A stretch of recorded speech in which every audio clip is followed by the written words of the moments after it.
Most men would have lost their temper. Some would have yelled, argued, maybe even left. But that night, when my wife came back from the party, something changed in me. I didn't shout, I didn't accuse. Instead, I just sat there, watched her, and remembered everything she's done for me. If you've ever loved someone so deeply, it hurts, you'll understand why I stayed calm.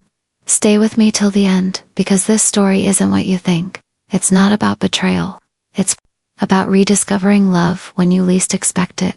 It was just past midnight. The house was dark, quiet. I was sitting on the couch with the TV on, low volume, pretending to watch. But really, I was just waiting. She had gone to a friend's birthday party, one of those just a few girls gatherings. I knew some of them, not all. When she walked in, I noticed the shimmer of her dress, the light smell of wine on her breath, and how carefully she was trying not to wake me. She froze when she saw I was awake. I smiled. "Hey," I said softly, "did you have fun?" She looked surprised. Yeah, it was nice. No accusations, no questions, just that. I could see the tension in her shoulders, like she was ready to defend herself. But I wasn't there to fight. What she didn't know was, while she was gone, I had been sitting with memories, not suspicions. The night she stayed up 3 days straight to help me through my surgery. The times she made sure I had dinner when I worked late. The way she quietly forgave me when I failed to notice her efforts. How could I throw all that away for one night out? Marriage isn't always fireworks. It's routines, schedules, bills. We forget to say thank you. We stop holding hands. And sometimes, we forget that the person we sleep next to was once the most exciting part of our day. Lately, we had been like two people passing each other in a hallway. We loved, but forgot how to show it. So when she said she was going out, I smiled and nodded. I wanted her to enjoy it. She had earned it. Still, a small part of me was nervous. Would she meet someone? Would she feel alive again and realize she missed that feeling?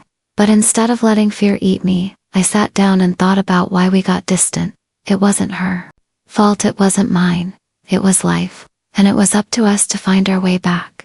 That's when I decided I wouldn't let this night become a fight. I would let it become a reminder, a spark. She sat beside me, slowly, almost unsure of my calmness. "You're not mad?" she asked. I looked into her eyes. "No, I'm just glad you're home safe." That's when her expression changed. She looked tired. Not just from the party, but from always having to explain herself. I didn't dance with anyone. I just had 2 glasses of wine. Talked with some friends. I left early, actually. I smiled again. "You don't have to explain. I trust you." She stared at me, and her eyes filled with tears. "I thought you'd be angry." "I was lonely," I said honestly, "but not angry. Because you've always been here for me. I should be there for you too." She reached for my hand. That simple touch felt like a new beginning. We didn't say anything for a long time. Just sat there in the dark, holding hands. To people who once lost their way, finding each other again. The next morning, she made breakfast. We sat at the table, like we used to before life got too fast. No phones, no rush, just us. She told me about the party, how it made her feel young again. How she danced with her old college friend, just for fun. How she missed being carefree, and I listened. Really listened. Not to catch her slipping up, but to understand her heart. She wasn't trying to escape our marriage. She was trying to remember herself. And how can I be mad at that?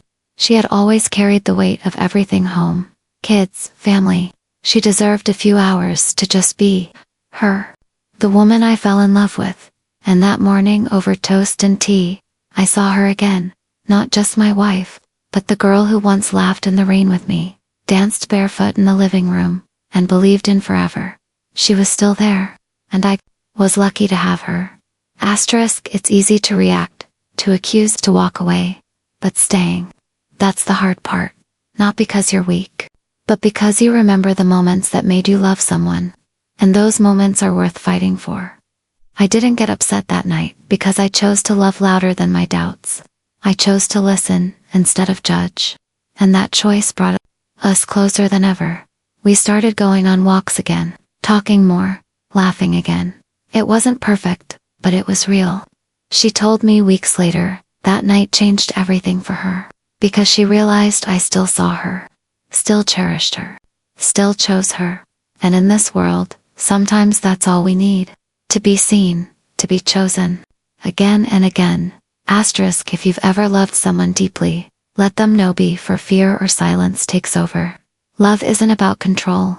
It's about choosing each other, every day. If this story touched your heart, don't forget to like and share.